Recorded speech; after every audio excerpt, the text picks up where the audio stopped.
This is a Skullcandy Shrapnel. This is in army green or camouflage. Suits the name, I suppose. It has a rubberized coating with a plastic grill on the front, which makes it very robust.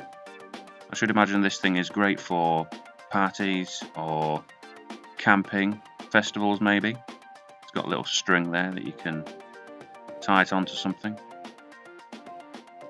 As you can see, it has a USB connection for power and auxiliary if you need to do it the old-fashioned way, and the on button. It has a rubberized cover as well there. Here are the buttons. The buttons are slightly plasticky, but that does the job.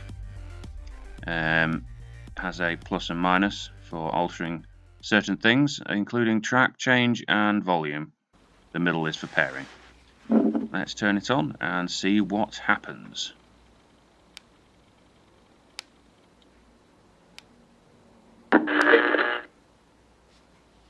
Makes a neat little noise. Pairing. That is cool. Connected. It's good that it lets you know.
Overall, a cool little Bluetooth speaker. Could do with a little more bass, but considering the size, it's not too bad. I would recommend, so we'll give it a 4 out of 5.